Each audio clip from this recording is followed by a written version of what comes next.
चढ़ी जाता है।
Hello, class. Very good evening. Very warm welcome to the fourth day of our MBBT course. Myself, Simranjit Singh. I will be your trainer for the next sessions onwards. Please confirm if my voice is okay with you today because I don't. I recently, yesterday, had fever and somehow it came out to be doctor didn't check with the COVID test because of no symptoms. It's a normal viral, I guess. Um, so, so some students might see that the voice is not good enough. For some, it is fine. So I can speak to that much level today if it is fine with you. Okay, good.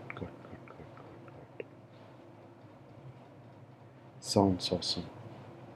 So, so far we were dealing with the yesterday class was something with the um. So any questions before we start actually? Um, can we also use virtual labs? Yes, that's why I'm sharing the links with you. So please go through those links in your laptop or in a PC. You can use these virtual labs on your own then. Anytime. Just go to learngenetics.utah and there you can use all the virtual labs. Okay. So we have to continue from the 38th slide, I guess, today.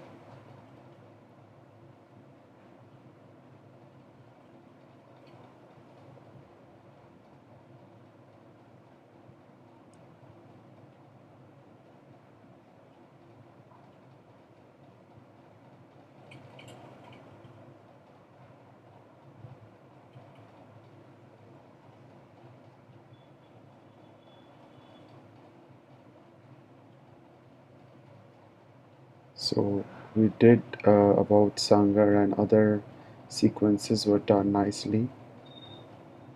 Oh gosh, man. Um,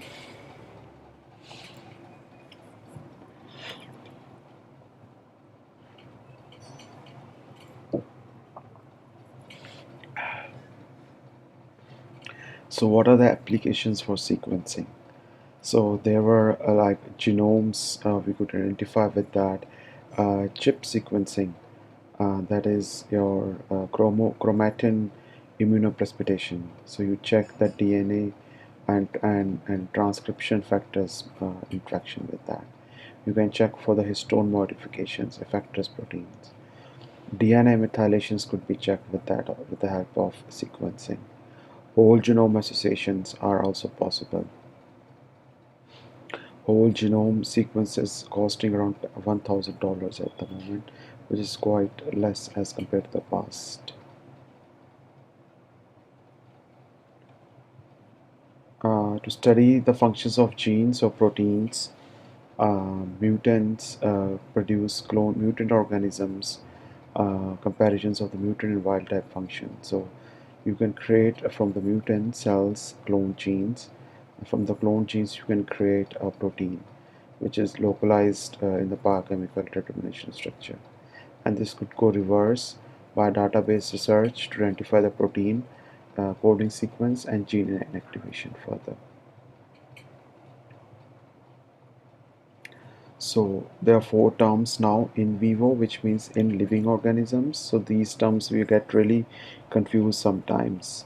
So ex vivo is in an organic explant, in vitro is in the region 2, and in silico it's a computer-based simulations like in the mass spectrometer data we do. Advantages of working with culture cells over intact organisms: more homogeneous than cells in the tissues, can control experimental conditions, can isolate single cells to grow into colony of genetically homogeneous clone cells. They're ethically non-controversial. That are the advantages of using culture cells rather than using the whole organisms like guinea pigs, mouse cells. So commonly used cell cultures that we used are bacterial, yeast, In vertebrates, we use cell culture from mouse, human, rat, hamster. In plants, we use Arabidopsis thaliana. That's the model plant from the plant's perspective. So method to study gene functions, they are growth of microorganisms in culture. So example, E. coli and yeast Streptomyces cerevisiae. So having rapid growth rate and simple nutritional requirement can be grown on semi-solid agar. Mutant strains can be isolated by replica plating. And replica plating is done like this. So you have a rich medium with a master plate with colonies growing on it. And there is a sterile velvet covered stem on top. And then missing colonies requires arginine. And so missing colonies does not have arginine, requires arginine. They are those, and arginine mutant colonies, they are growing in this case. So they are going with the minimal medium plus arginine in that case. And they are the minimal medium which are growing without arginines, which lacks arginine. So growth of animal cell culture in cultures will require rich media including essential amino acids that we have discussed on second day of our workshop in details. Amino acids, vitamins, salts, glucose, serum, and they're mostly growing on the solid surface. So some examples of single mouse cell, human cells, and many colonies in the petri dish could be seen here.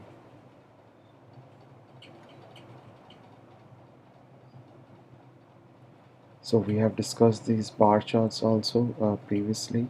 Primary cell line and this primary cell culture and cell lines. So primary cell culture are established from the animal tissues. Certain types of animals are easier to culture than others. Most cells removed from an animal contain a fraction of cells that grow and divide for a limited period of time. Certain transform cells may arise that are immortal and that can be used to form cell line. Transform cells may be derived from tumors and from manipulations or may arise spontaneously. The rate of spontaneous transformation varies for different species. So establishment of a cell culture.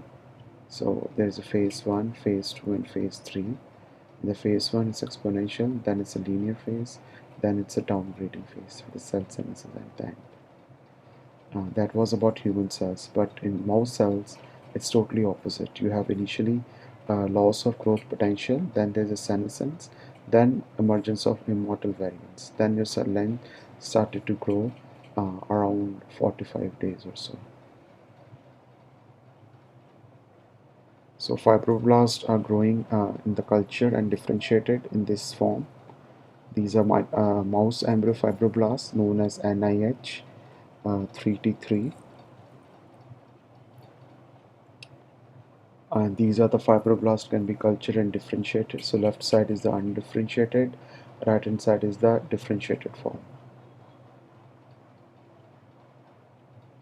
So now to create transgenic mice which having expression of one gene, or knockout mice which doesn't have that gene expression. So loss of functions means knockout mice or with the help of siRNA we are doing it. There's a gain of function that is known as transgenic mice, and there are also flavors known as conditional, inducible system, and tissue specific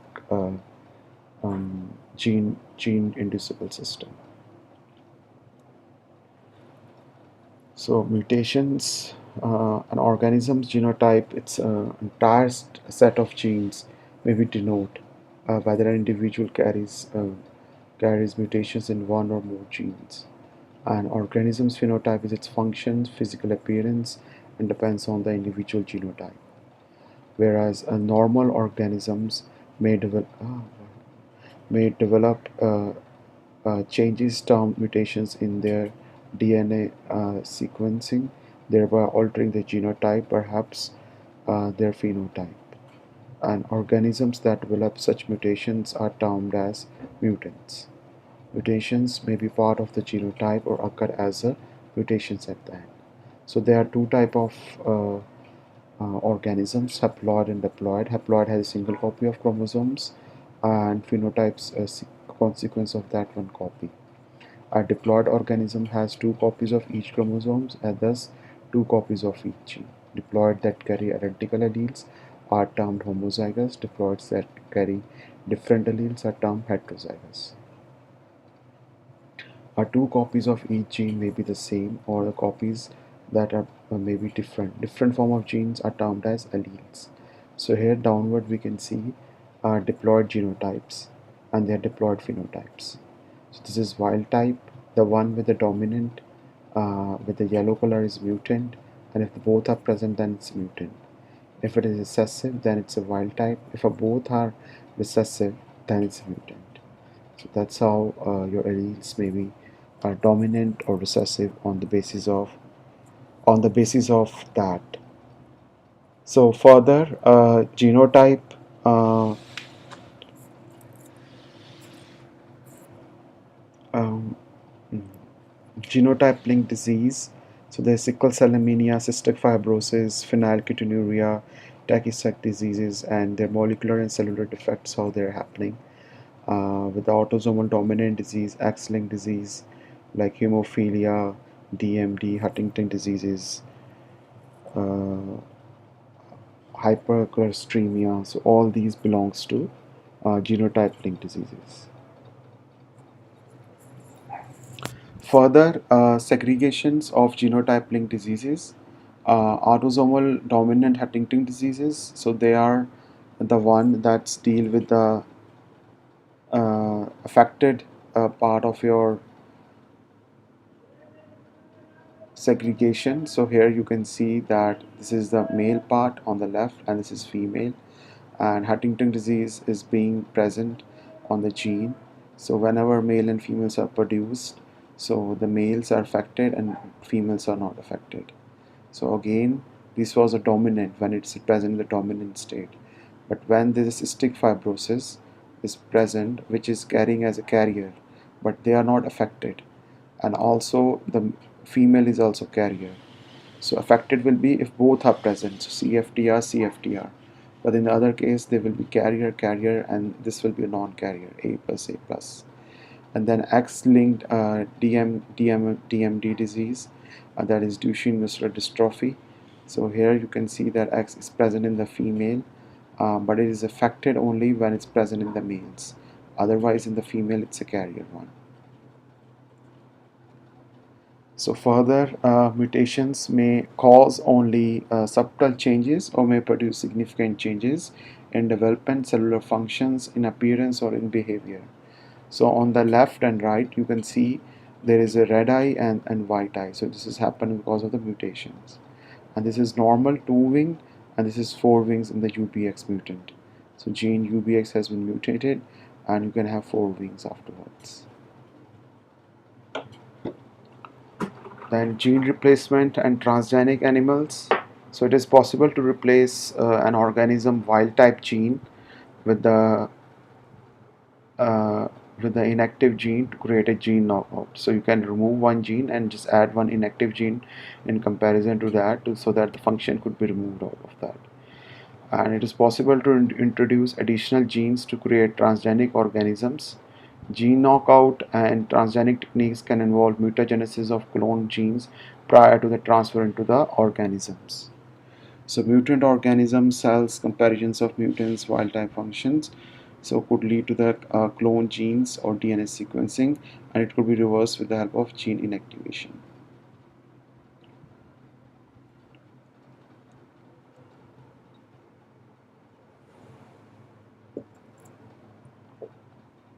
So here you can see how to create embryonic stem cells carrying a knockout mutation. First of all, you create embryonic stem cells which are having a knockout mutation, which is shown to you like this.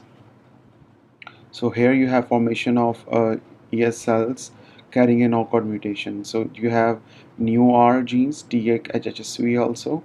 So your gene X replacement construct. So ES. So you have homologous recombinations, non-homologous recombinations. So you add gene X and other genes on the other side with the ES cell lines, and gene targeted inserters are done, and mutation in the gene X is done like this. And then further positive and negative selection of recombinant ES cells. So these are the non-recombinant you will get. The one you get the recombinant with the yellow and green, and recombinant with the gene-targeted insertions will be the green ones. Then you treat them with the positive selections with the G418, then treat with the gynecovular negative selection, then you have target disrupted genes in gene X.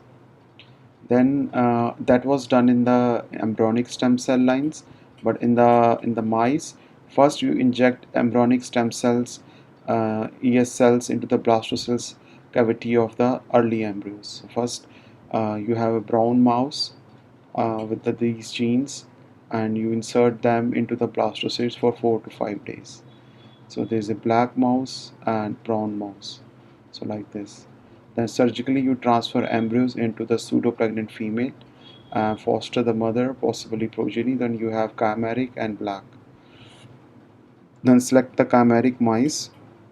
Then you cross with the wild type black mice again. Then ES derived progeny will be grown. So you will have embryonic stem cells derived progeny will be growing like this, and then you can screen brown progeny out of them. Then you mate again with the heterozygote, screen progeny, then you have a knockout mouse. So the progeny of chimeric things will be removed from it. This is also showing you about Cree knockout mice, another way of doing it with the help of Cree. And this is showing with the siRNA, we have a dicer, where you remove your genes with the help of dicer in that case. And this is a production of transgenic mice with the injection of foreign DNA into the pronuclei, and you transfer injected eggs into the foster mother, leading to have 10 to 30% of offspring containing injected foreign DNA, and is present in equal amount in all tissues, so only one will have it. Then mice expressing foreign DNA bred into continue to germ cell lines, so you can also produce foreign DNA into your organism. So by this way, a growth hormone was inserted into the mouse, and they have created a bigger mice than the normal mice by inserting a growth hormone gene. To understand this everything, so we have two videos in which we will understand how cloning and gene knockout everything works out.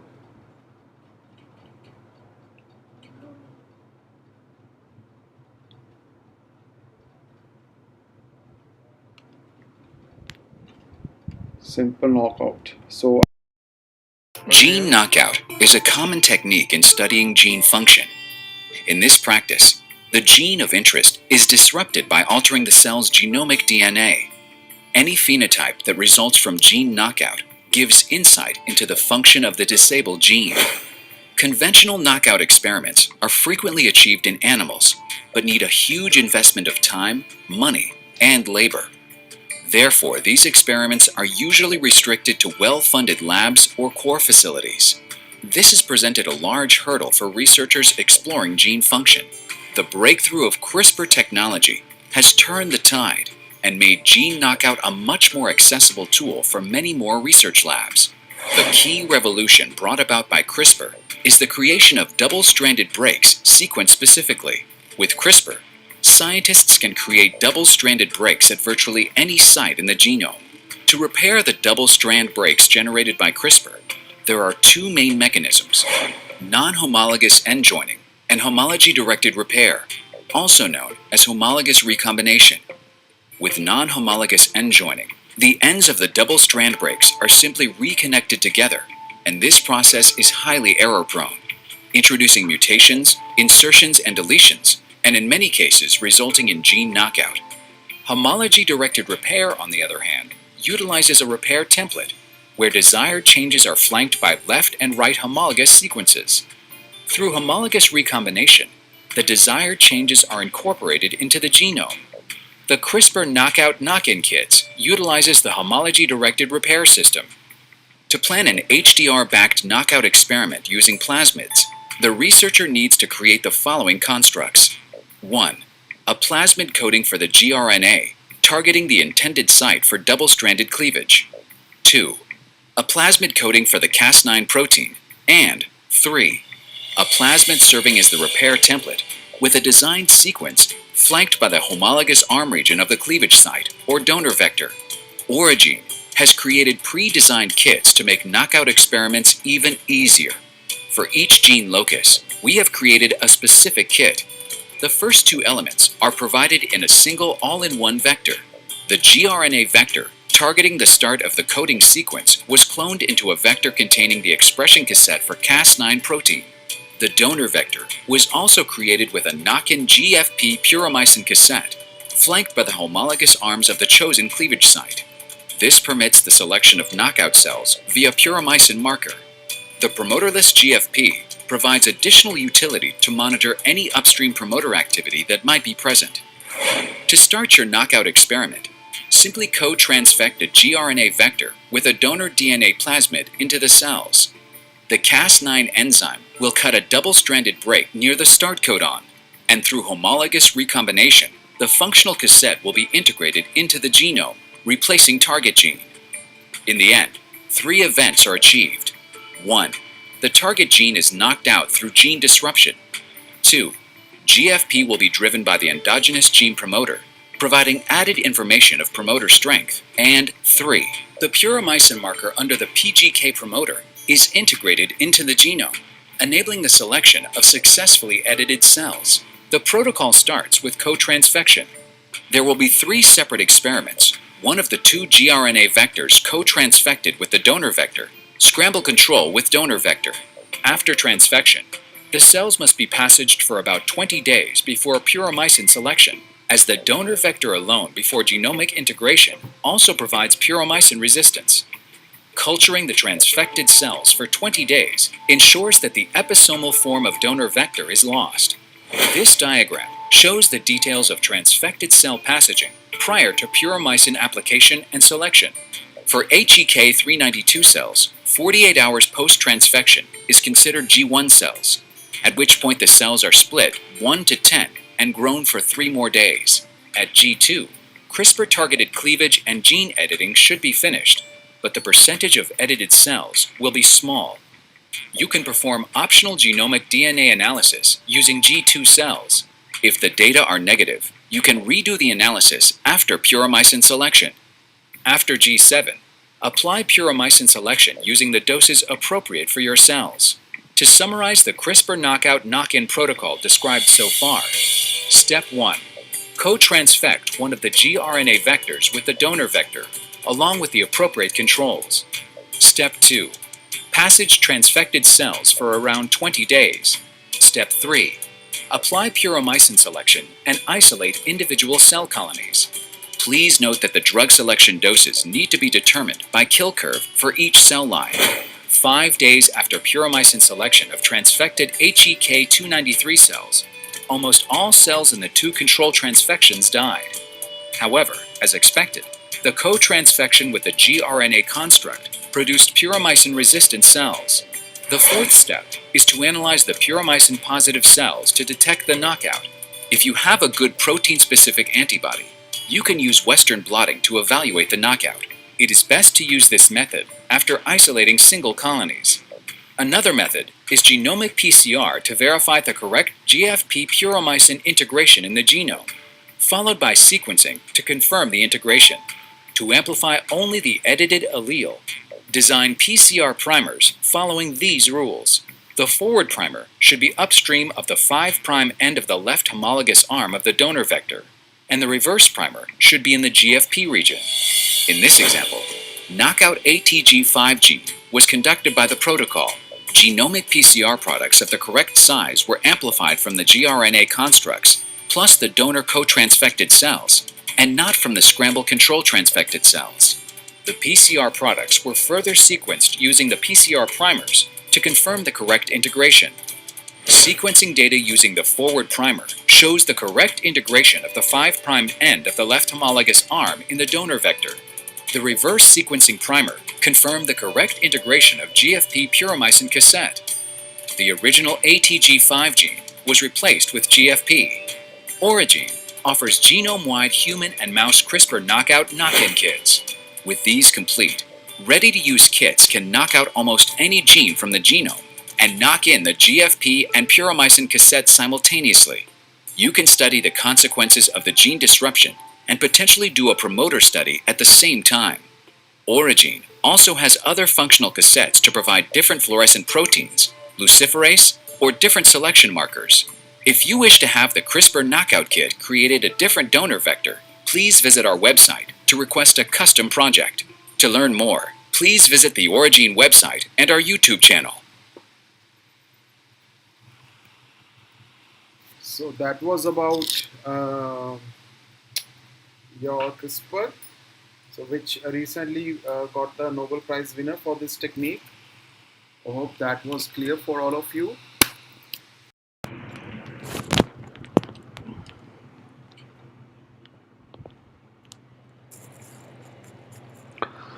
Now let's go for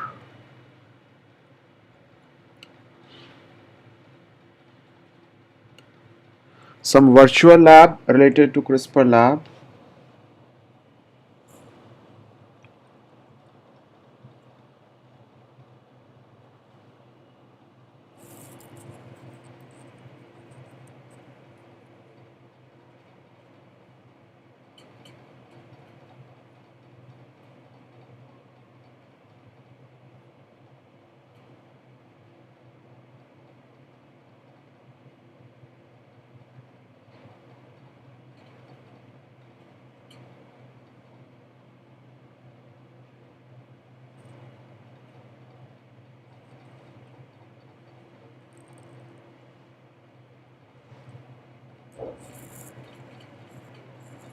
Just let the loading be done.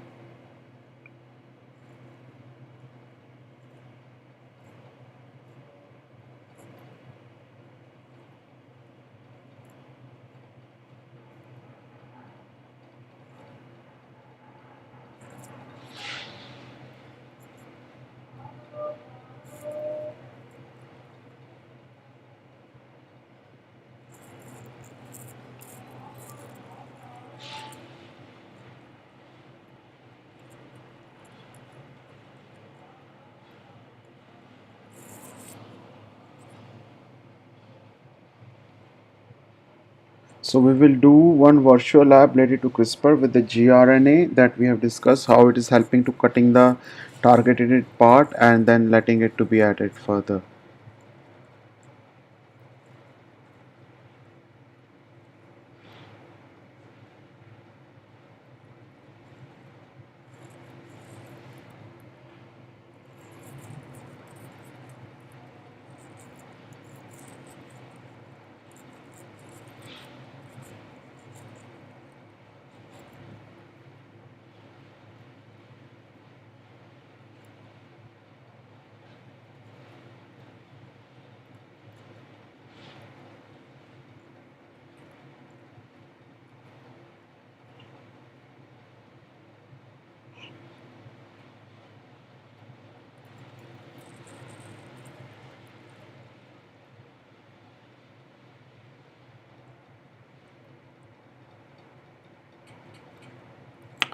So CRISPR-Cas9.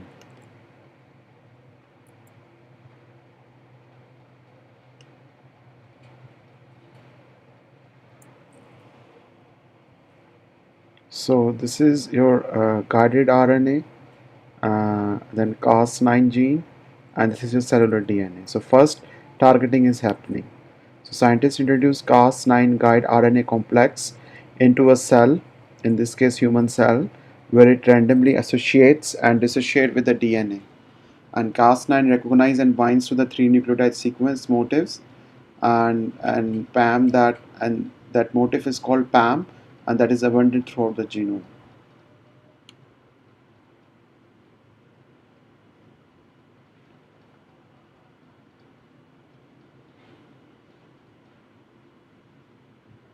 So this is your Cas9 guided RNA and PAM.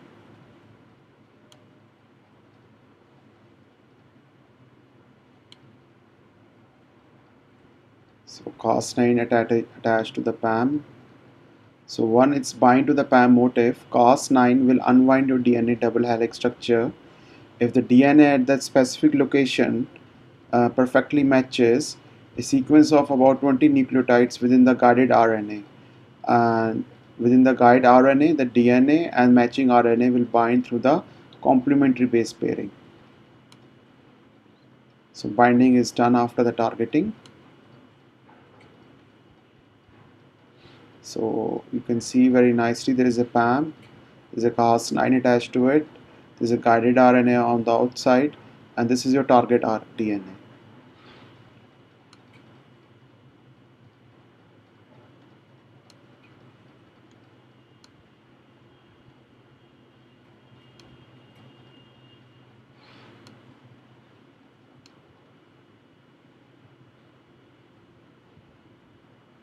So cleaving is done. The DNA RNA pairing triggers Cas9 to change its three-dimensional structure and activates the nucleus activity. Cas9 cleaves both DNA strands upstream of PAM. So this is a PAM, so your Cas9 will cut it from there and it will cleave the target sequence. So like this. So now it is cleaved, DNA is break, it's time to DNA repair. Cell contains enzyme repair double-stranded DNA breaks. The repair process is naturally error prone and will lead to mutation that may be inactivate a gene. Cleaving DNA at the precise location is one of the many applications of CRISPR-Cas9 technology. So it is break that we want, and something new will be added. So mutation gene are added and your targeted genes are removed. And this is your PAM sequencing and this is your repaired DNA sequence. That's how your CRISPR-Cas9 in virtually it's working like this.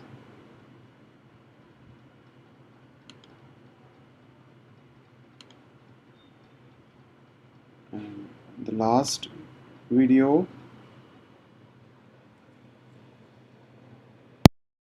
To insert or knock in a gene at a specific locus is a tremendously useful method for dissecting disease mechanisms.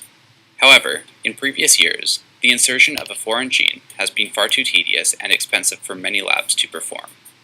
Thanks to the recent development of CRISPR-Cas9 technology, gene knock-in experiments have now become a very popular technique in modern molecular biology. In contrast to the random integration events by the lentiviral system, CRISPR utilizes a guide RNA that directs gene insertion with extraordinary specificity. In particular, the AAV-S1 safe harbor site is often a preferred target site for gene knock-ins. This is because it enables consistent and robust transgene expression with minimal toxic effects.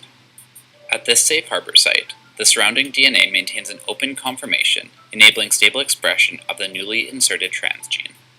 This makes safe harbor sites, such as the AAV-S1 locus on human chromosome 19 and the ROSA26 locus on mouse chromosome 6, very popular sites for targeted knock-in experiments. In this case study, we will walk you through how a red fluorescent protein gene was knocked into human embryonic kidney cells at the AAV-S1 safe harbor site. We will also demonstrate how the knock-in was verified using a PCR-based method. To begin, an sgRNA was designed to target the human AAV-S1 locus. Software analysis was performed to ensure maximum efficacy of on-target cleavage while avoiding any off-target effects. The resulting guide sequence was used to construct ABM's AAV-S1 targeting all in one vector.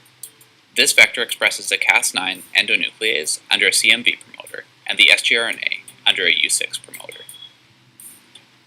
To achieve the knock-in, a donor plasmid containing the gene of interest is required to provide a template for homology-directed repair. The HDR pathway is a mechanism in cells that repairs double-stranded breaks by using a DNA repair template homologous to the sites flanking upstream and downstream of the break site. To enable HDR-mediated gene insertion, the gene of interest must be flanked by such homology arms.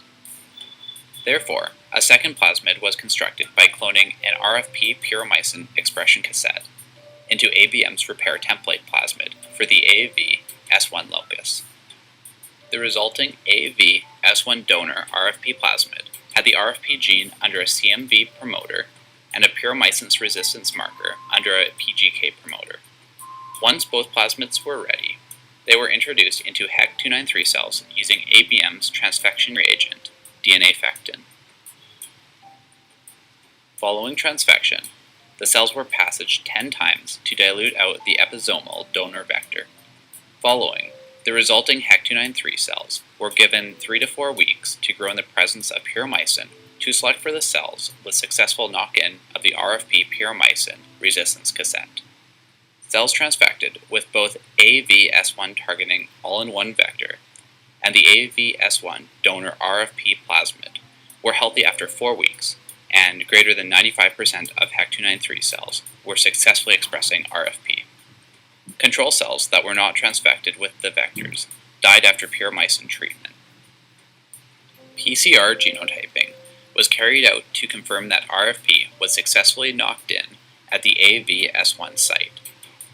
In this method, 2 primers were designed. Primer 1, targeting the 5' homology arm upstream of RFP, and Primer 2, targeting a site within the RFP puromycin resistance cassette. Gene knock-in was confirmed when a PCR product of 1.1 kb was observed, indicating that primers 1 and 2 were both able to bind to the edited genome to enable successful PCR amplification. In the case of a non-successful knock-in or in the presence of wild-type control cells, no PCR products were observed, as primer 2 could not anneal to the target site and enable amplification. We hope this case study has demonstrated how the CRISPR-based gene knock-in technique can make your exploration of gene function amazingly easy and efficient. CRISPR-Cas9 mediated gene knock-in allows for biallelic modifications of some genes to be generated with ease, with phenotypic changes in mice observable in a single generation, an unprecedented time frame. Let ABM's team of CRISPR scientists help you knock in any gene into any cell line you want, all with minimal toxic effects at the AVS1 or ROSA26 safe harbor sites. Explore ABM's extensive portfolio of customizable CRISPR services and products today, and start knocking in genes, tags, markers, and more. To make it even easier for you, simply describe your desired knock-in, and we'll take care of the rest.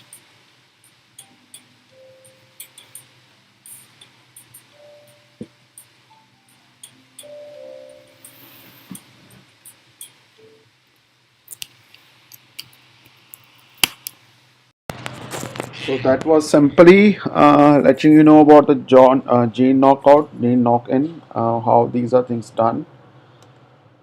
Related to that, so we are done with this lecture.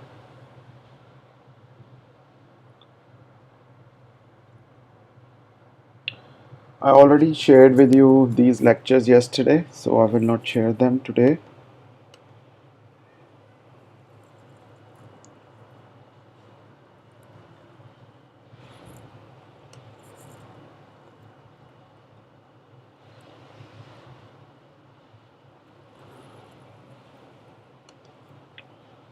So is our streaming going fine so far?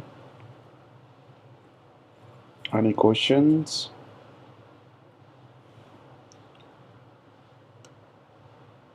So the mutations that we do in CRISPR, we do it very targetedly, and we check the effect of it afterwards. They could be harmful also, of course. So whenever we are dealing with the nature, we're playing with something, there could be some side effects of afterwards.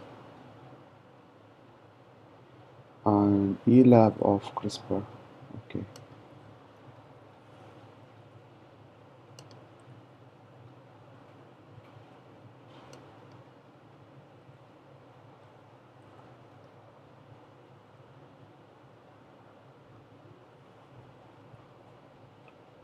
Please pin it.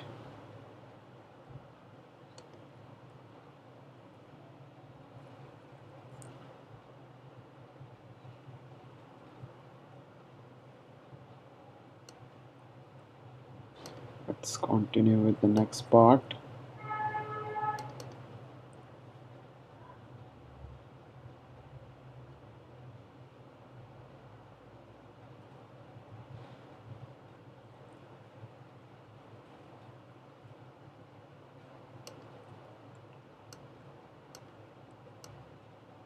Mhm.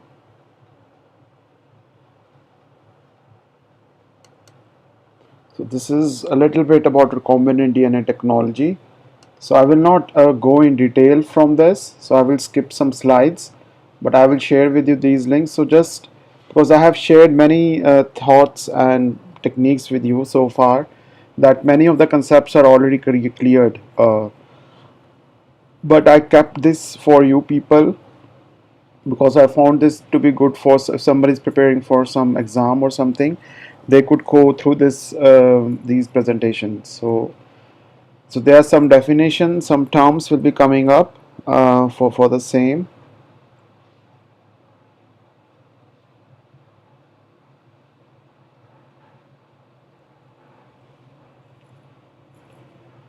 Restriction endonuclease. So enzyme that recognize specific short of sequence of DNA, cleaves the duplex, sometimes at the targeted site, sometimes elsewhere, depending on the type of vector.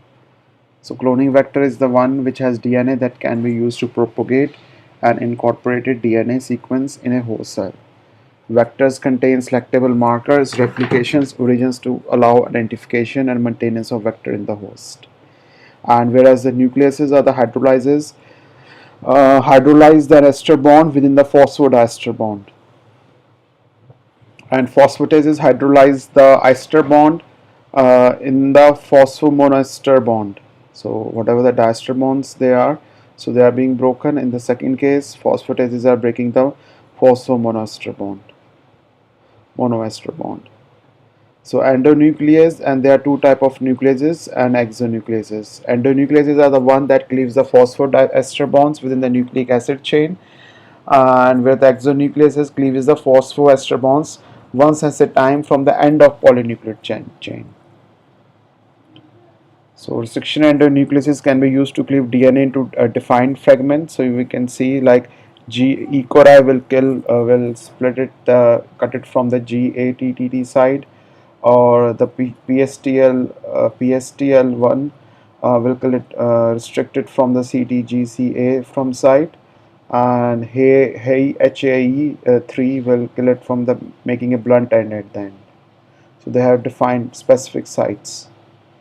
And map can be generated by using the overlaps between the fragments generated by different section enzymes like this. Cloning is a fragment of DNA requires a specific engineered vector. Recombinant DNA is required in that case, and ligation, process of joining the two DNA fragments. Then the process of cloning, process of breaking a clone fragments into smaller fragments for further cloning. We need MCS, multiple cloning sites, you might be aware of. A sequence of DNA containing a series of tandem restriction endonucleases sites used in the cloning vectors for creating recombinant molecules. So here you can see we are having this external part, and we restrict it from these sites, and this is E. coli. We also restricted from here with a multiple cloning site, and then we created a sticky ends, and then our external DNA get attached to it like this. On the two side insertion is done, then ligation is done. So you have now two multiple multiple cloning sites, and your foreign DNA has been attached like this, ligated into the same.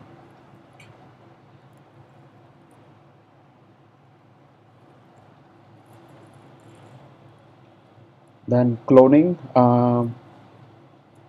the acquisition of new genetic material by incorporation of added exogenous non-viral DNA.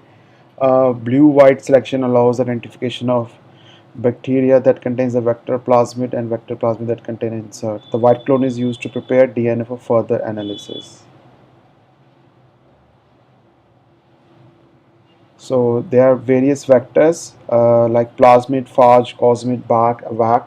So they have different features like high copy number infects bacteria, high copy number based on F plasmids, isolation of DNA is physically via phage packaging, and DNA limit is also being suggested there.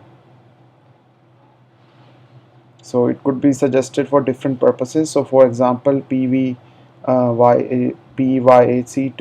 PVAC2.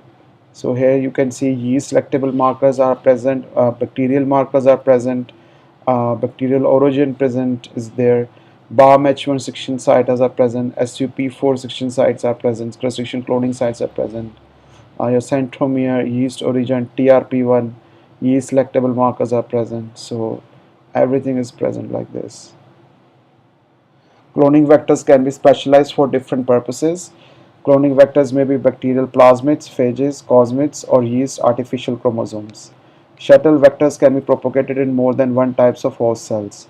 Expression vectors contain promoters that allow transcription of any cloned gene.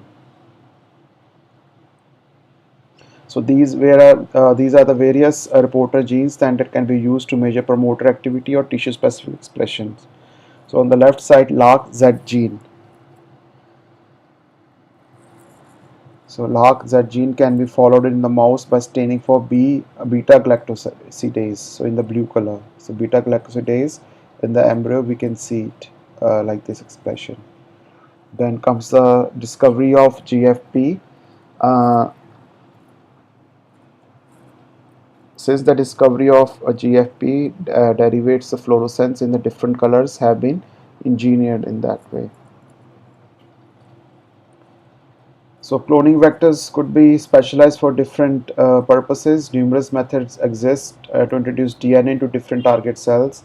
Viral vector introduce DNA by infection. Liposome may be fused with the membrane.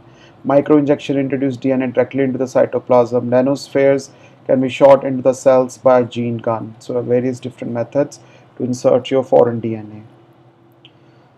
Then nucleic acid detection, radioactive nucleic or DNA used to be amplified by autoradiograph, in situ hybridization. We have discussed them a couple of times. DNA separation technique like gel electrophoresis, DNA separation techniques by centrifugation. In the first lectures we did that. Sample is layered on the top of the gradient. So here you can see that there is a formation of gradient. First there is a low density gradient, then there is high density gradient. Then centrifuge tube is added to your test tube.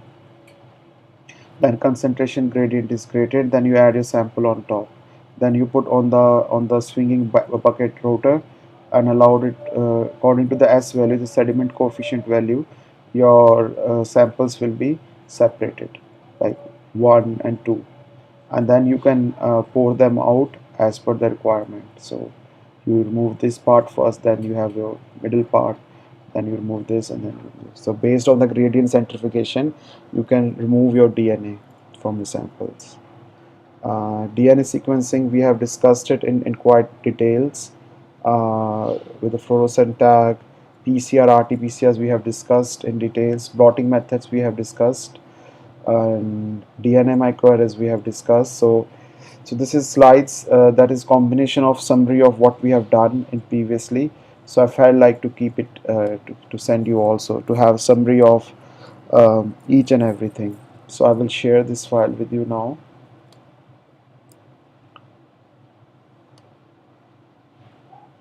Methods in molecular biology.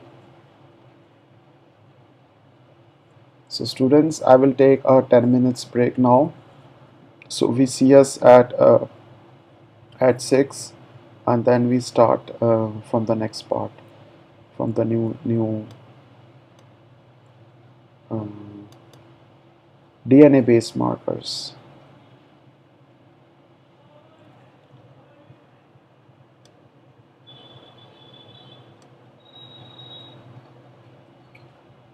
So like RFLP, AFLP, RAPDs, SSRs, MAS. So we deal with all the DNA based markers in today's lectures. So any questions so far before I take break? Biotech companies are open or functioning these days? Yes, dear. Um, there are a lot of companies who are taking in. Just go through the LinkedIn. I am sharing some of the positions sometimes, so I will ping them, or just make networking on LinkedIn. If you are not aware of it, my name is Simranjit Singh. So just with the networking, you can look for HR department and just directly apply to them. It's not nice though sometimes, but you can do it in there. Uh, yes, CRISPR is used to treat few genetic diseases also. Can erythromycin be used instead of pyridomycin. Oh, okay. In what case you mean? In which context? You mean in the cloning? As per requirement, yes, it is possible, but it should have the purpose to be solved, that which kind of antibiotics you are using. So what is the purpose of using them?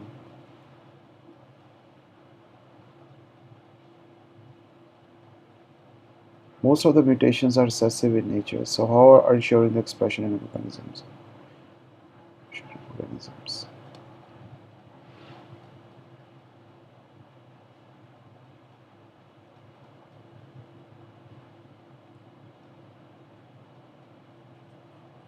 It's not necessary, but you can add some external gene also with the help of CRISPR.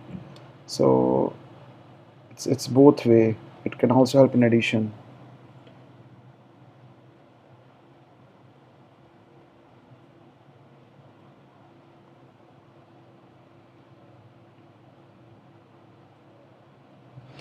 Can we develop a whole organism from a parent cell? That is not possible. That's something very, very futuristic. Very futuristic. Creating a whole organism. Okay. On that note, just let me take some rest. Then we see us at 6. And then we start with the next chapter. It will be more subjective from today onwards, 3 or more lectures. So it's about DNA fingerprinting and something about restriction enzymes. So they will be more subjective parts. Okay.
So, welcome class. Let's continue further with the DNA markers. And one more thing, please subscribe to the channel. It will really help us to continue with more efforts to bring it more quality work to you, to bring more exciting things. So, some people have shared me.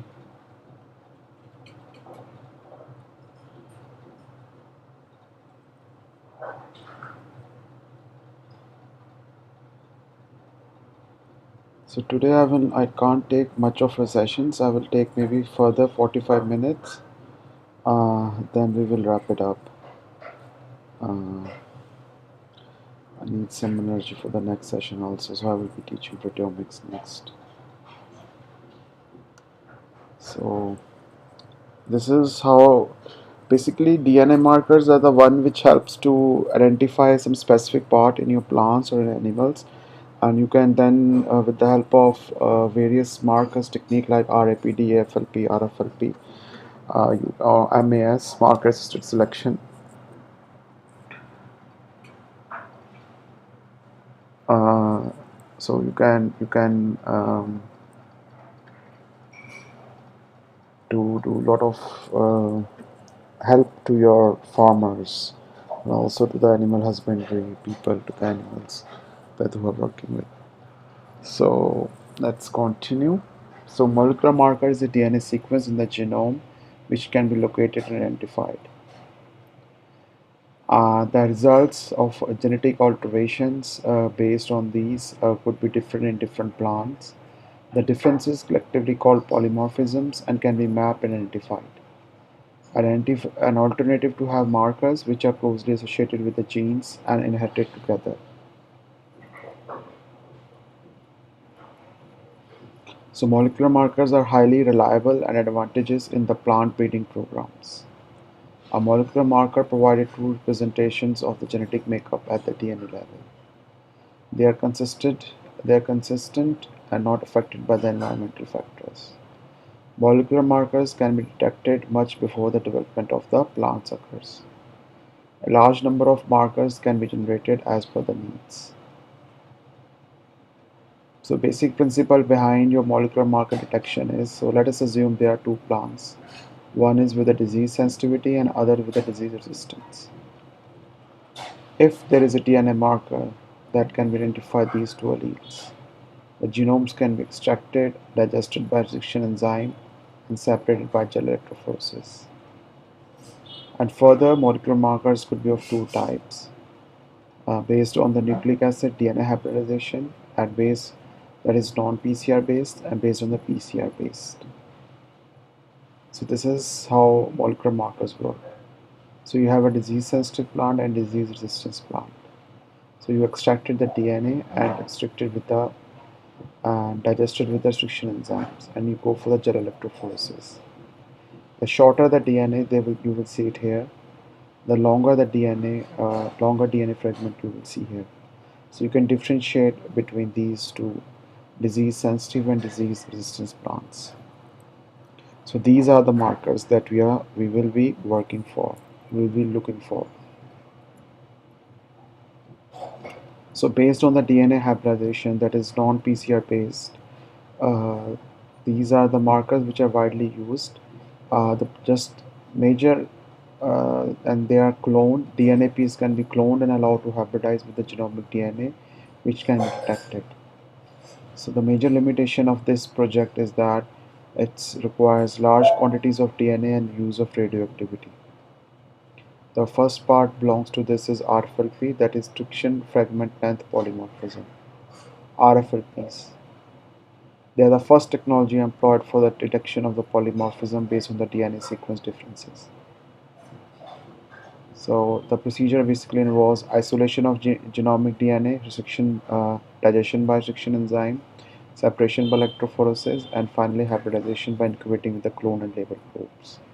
So you isolate, then digest by the restriction enzymes, DNA pieces separated by agar gel electrophoresis, DNA pieces transferred to membrane filter, then incubated with the clone and label probes. then RFLP bands are detected. So based on the presence of restriction sites, DNA fragments of different lengths can be generated by using different restriction enzymes. In the figure, you can see that there is a plant A and plant B. Plant A could have him3 restriction enzyme, it could digest into two parts, whereas the plant B, uh, it could cut it by him3 and equilize both. So what you see is digestion of restriction enzyme and you run on the electrophoresis. So plant A with the him3 enzyme, you will see that it's cutting on that 200 base pair and 800 base pair. And same holds for the plant B, 200 base pairs and 800 base pairs. But with the plant A, with the E. coli, it is not cutting at all. E. coli, so it is 1000 base pairs. But the plant B is being cutted out at 650 base pairs and 350 base pairs. So that's how there is a difference of um, polymorphic pattern. So here you can see a polymorphic pattern, here you can see a monomorphic pattern. So that's why it's called as restriction fragment length polymorphism. You see polymorphism and you restrict the fragments of a length and leads to the polymorphism at that.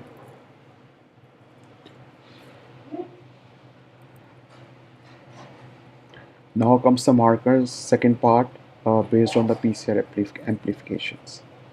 PCR is a novel technique for the amplifications of selected regions of DNA. The advantage with the PCR is that even a minute quantity of DNA can be amplified. Thus, PCR-based molecular markers requires only a small quantity of DNA to start with. The result is PCR-based markers may be divided into two types. One is locus non-specific markers, that is random amplified polymorphic DNA, RAPDs. Second is amplified fragment length polymorphisms. These are locus non-specific markers. And then there is a locus specific markers, that is simple sequence repeats, SSRs, single nucleotide polymorphisms, SNPs, single nucleotide polymorphisms, and simple sequence repeats.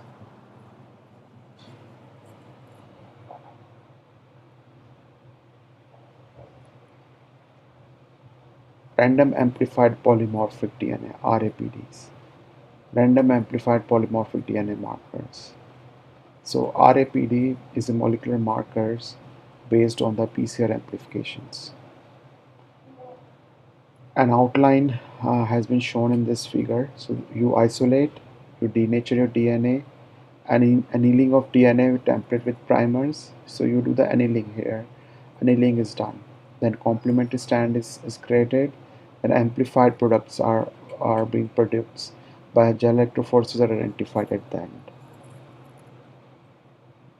So single shot oligonucleotide primers can be arbitrarily selected used for the amplification of DNA segments of the genome. The amplified products are separated on the electrophoresis and identified.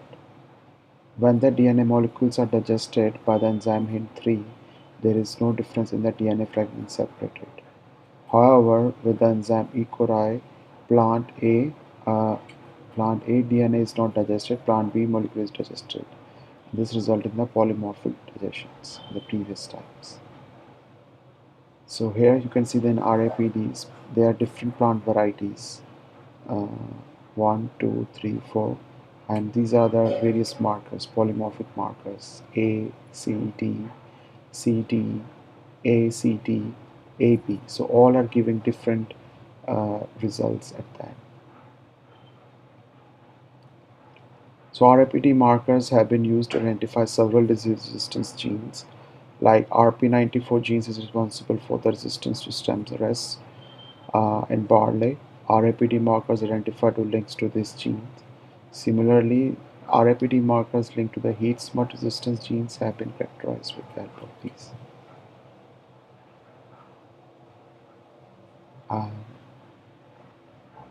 Random amplified polymorphic DNA RAPDs. So there are some demerits of these. So there are constraints about the reproducibility of your results. Since RPD markers are dominant, only the half of the genetic information are codominant markers, and null alleles not directly detected in that case. Further, markers based on the PCR amplifications, based on the nucleotide alteration in the genome, the polymorphisms of the amplified DNA sequence differ, which can be identified as bands on the gel electrophoresis. Genomic DNA from two different plants often results in different amplification patterns.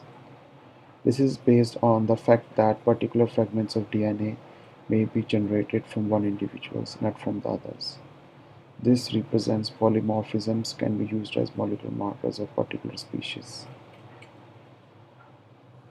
AFLP, now comes the next, is a novel technique which is combining both your RFLP and RAPD. How come?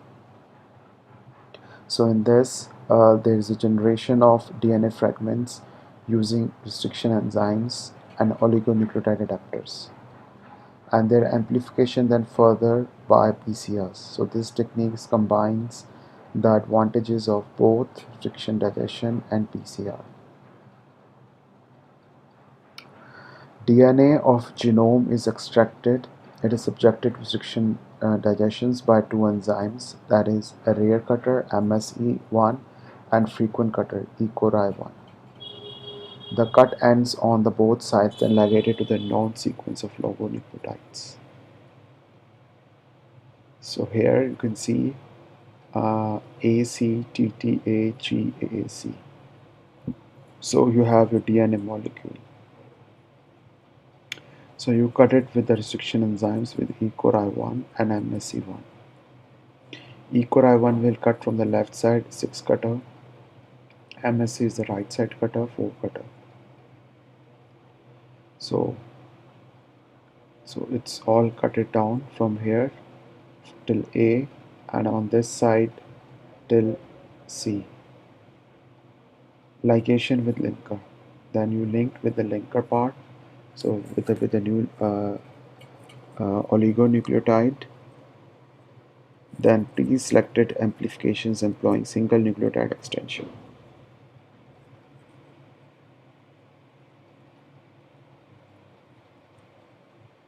The selective amplification of PCR employing additional nucleotide extension. So your upper part is removed, only CTTG, GTA, TTA is left, and then you started to increase your production of your yeah, your corresponding fragment. So this is the diagrammatic representation of your fragment length polymorphism, AFLP. So here on the right hand side you can see the alternative version of the same thing. So you have isolated plant DNA, then you restrict it with the fragments, and then ligate with the adapters, then add non-specific primers and perform PCR autofit. Then you do the electrophoresis and then you visualize your bands as per the requirement.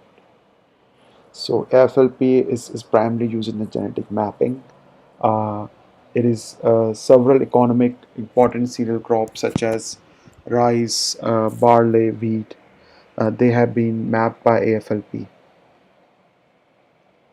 And these AFLP markers exhibit strong relation between the number of markers per chromosome and length of the chromosomes.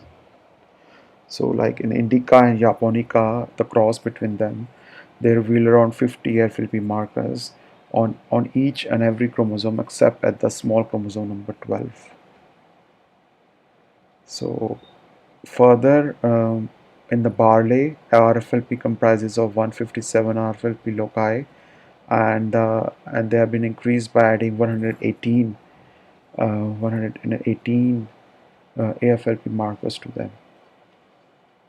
And the level of polymorphism detected in the barley by AFLP can range from 12.2% to 29%. Increasing AFLP is used for several applications to assess the rapid isolations and characterization of target genes. And further, AFLP is used to screen large number of polymorphisms. It is possible to saturate specific regions of the genome of map-based cloning of target genes.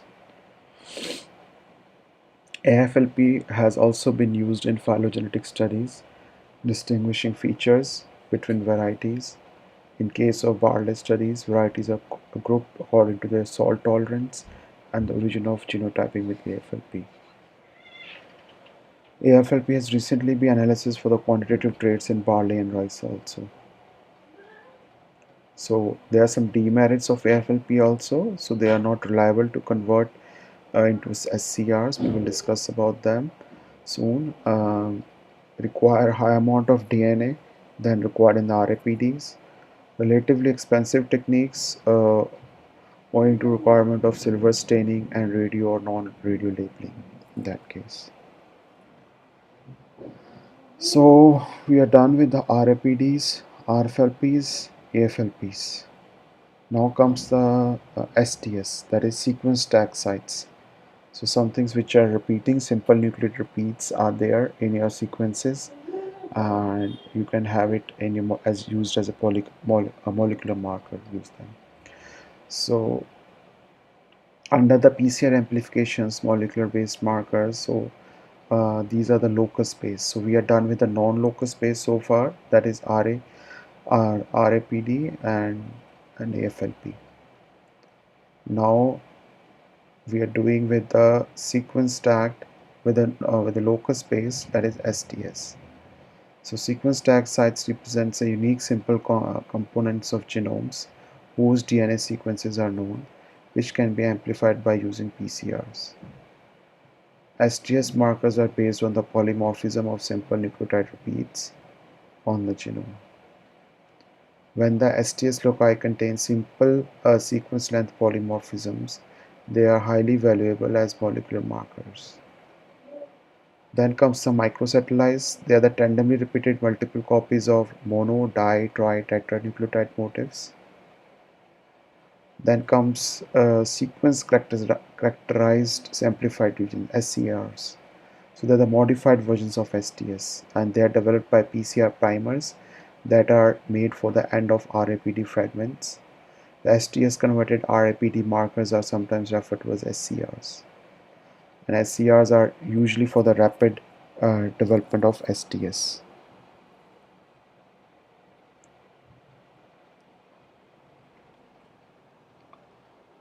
Sequence characterized amplified regions. They are the modified forms of STS markers, and they are developed by PCR markers. Just a second.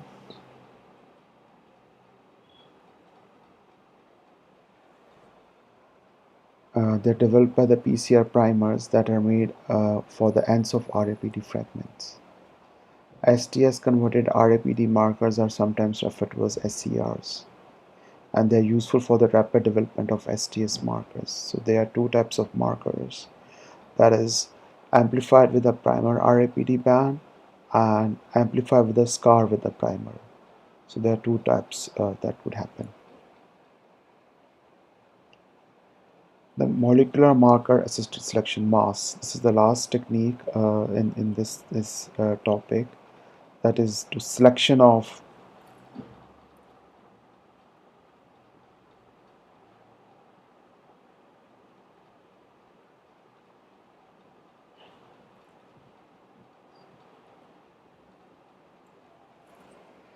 marker assisted selection of desired traits and improvements of crops that has been part of the conventional breeding program. This is based on the phenotype, but sometimes environment also would play a role to mark the genotype part. So this is basically based on the identification of DNA markers that link represent the plant traits. These traits include resistance to the pathogens and insects, tolerance to abiotic stress, various other qualities and quantitative traits. The advantage with the molecular marker is that the plant breeders can select a suitable marker for the desired trait. So following are the requirements for the molecular marker assisted selection in plant breeding. The marker should be closely linked with the desired trait. The marker screening method should be efficient, reproducible, and easy to carry out. The analysis should be economical. Molecular breeding. With rapid progress in molecular biology and genetic engineering, There is a new possibility of improving the crop plants with respect to yield and quality. So the term molecular breeding is frequently used to represent the breeding methods that are coupled with the genetic engineering techniques and improve agriculture to meet the food demands and cereal production also. It helps in improving them also. Development of dwarf and semi-dwarf varieties of rice and wheat, which happened during the Green Revolution, help to people to come off the poverty also. And that's all happening because of your molecular breeding. Then comes the linkage analysis. This is basically based on the link between two molecular markers and desired trait. A quite important aspect in the molecular breeding programs. Linkage analysis has to be carried out among the populations of several generations to establish the appropriate linkage. In the earlier years, linkage analysis was carried out by use of isoenzymes and associated with the polymorphisms. Molecular markers are now being used. Then quantitative trait loci, QTLs, they are the many characteristics controlled by several genes in complex manner. Some good examples are growth habit, yield, adaptability to environment, disease resistance. These are referred to as quantitative traits. The location on the chromosomes for these genes are regarded as a QTLs, quantitative trait loci. So development of golden rice, which were having enriched with the provitamin A, insertion of just 3 genes took out about 7 years. So thank you very much. So that was about RFLP lecture. So I will share with you this part also.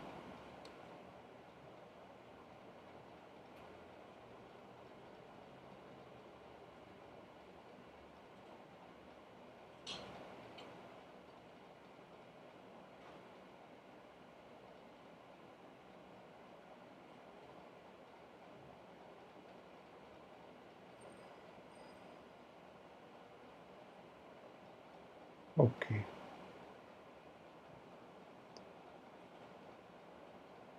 So that was about basically about RFLP, AFLP, RAPDs, molecular marker assisted selections, SSTS, STS, SSRs, SCARs. So how they are all basically helping in growing our agriculture, how they are QTLs are helping us to grow in molecular plant breeding technique. Um, that's we have discussed so far. So let's continue with the next part.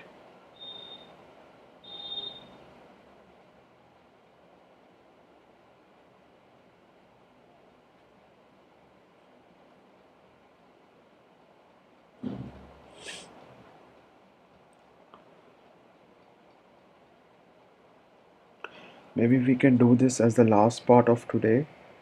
I need some rest. Um,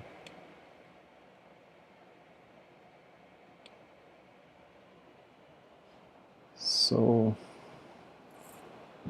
DNA fingerprinting. Um,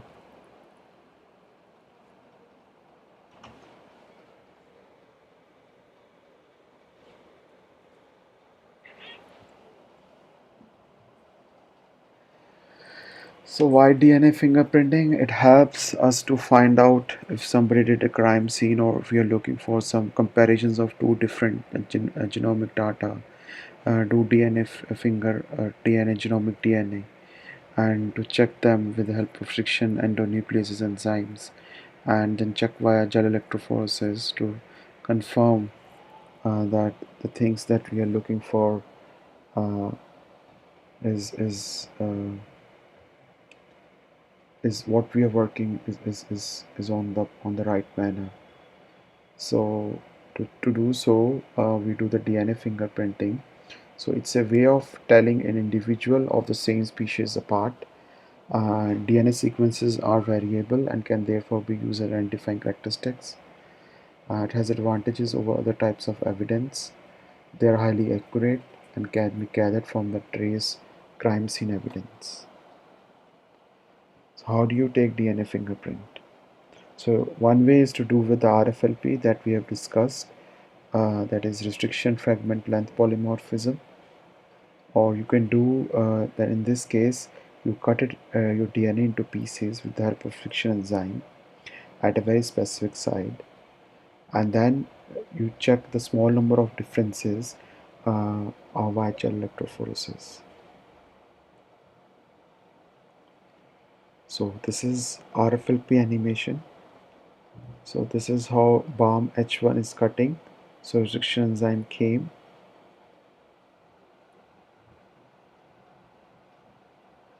and it's cutting like this. So you have your sticky ends at the end of your chop.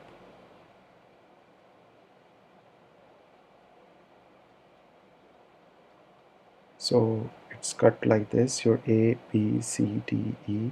You have 5 parts.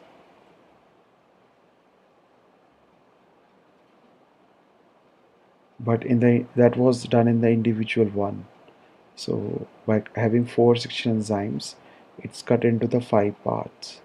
Then in the individual 2, you have three restriction enzymes and you cut into 4 parts. So individual 1 has 5 parts, individual have 2 parts. So there's a difference between 2 of each, and you will see difference in the gel electrophoresis also for the same. So once the DNA has been cut by the enzymes, we will have a DNA fragments of various sizes. Each individual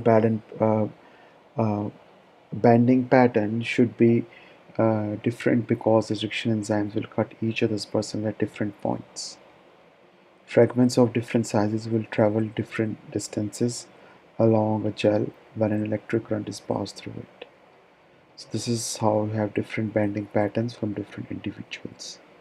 So individual 1, 2, 3, 4, 5 and 6, and these are molecular markers, and that's how you have the difference. So how you can check DNA fingerprinting and forensic analysis. So forensic science can be defined as intersection of law and science. First photography, then photographic printing. In 1985, DNA fingerprinting was done. It's a unique pattern from one person to the next, used in paternity disputes and as a forensic evidence. Specimen collections could be licked envelope, dirty laundry, cigarette butt, and saliva. Special precautions in handling specimens, gloves, disposables, instruments, avoid talking, sneezing, avoid touching samples with your skin, air dry the evidence before packaging so mold does not grow.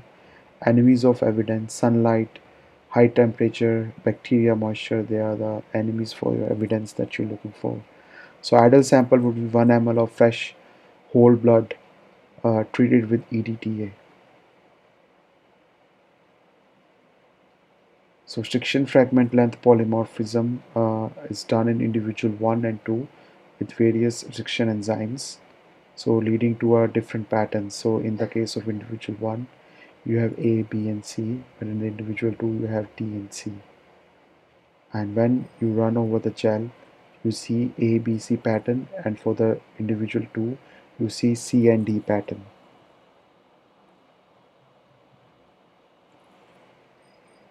So this is individual 1 and this is second is individual 2.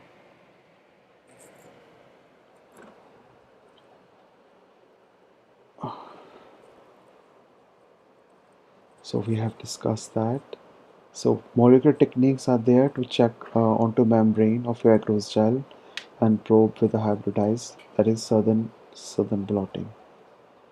First step in preparing a southern blot is to cut genomic DNA and run on the agarose gel. So first is your DNA, second is separate DNA on an agarose gel. Next step is to blot or transfer standard DNA fragments onto a nylon membrane. So afterwards that you transfer into your nylon membrane, your gel work, then you check the nylon membrane with the radioactive probes. And then you will have bonded DNAs that are exposed on the films further, like this. And there is a variable number tandem repeats, you can also identify them They're the sequence that are repeated multiple times, and the number of repeats varies from person to person. So they are usually introns and can be amplified by PCRs and run on the agarose gels to produce unique DNA fragments. So you have 5 repeats in the first case and then 2 repeats in the second case.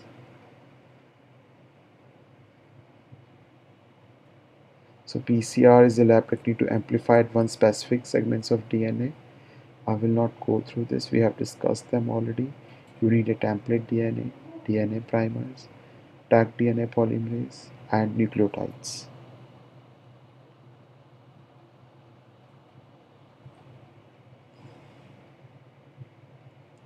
PCR, we have done that.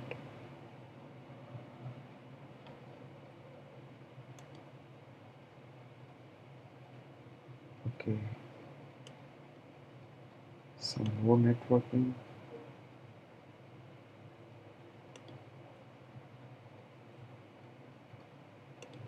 Check this later. So what are the applications of DNA fingerprinting? It helps to diagnose diseases, paternity testing, forensic that we have discussed, to find out the crime scene suspect and victim with the DNA fingerprinting. Uh,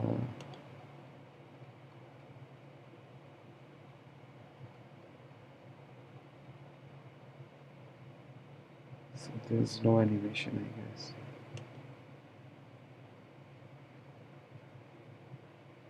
No, leave it.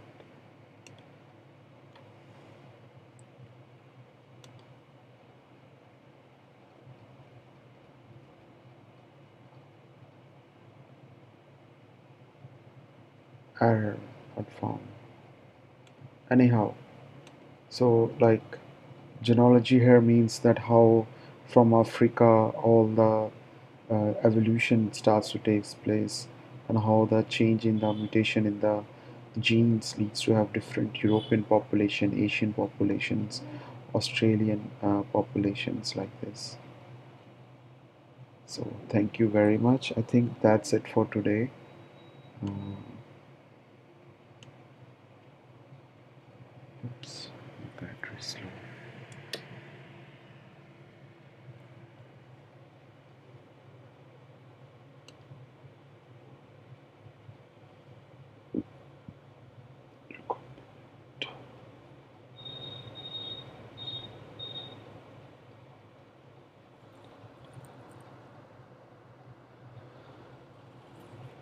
So your questions, students, if you have any questions, please feel free to ask. Virtual labs, plotting techniques, students. If you check your objectives, so I will have one day of plotting technique where each technique will be done with proper videos and some virtual labs also possible. So today task was mainly to deal with the RFLPs and all these techniques. So and recombinant technologies. So thank you very much.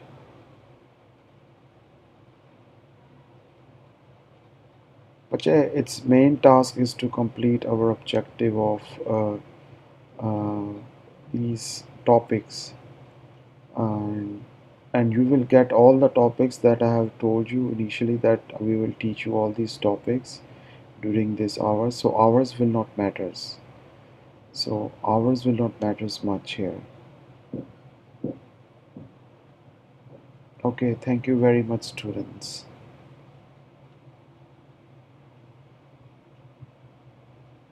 Uh, I could have taken further chapters for you today, but it's just my health doesn't allow. So I need to take next lectures also. So I just need to take some rest. I'll read a little bit also. So sorry for today. Tomorrow we will have good lectures again. Thank you very much.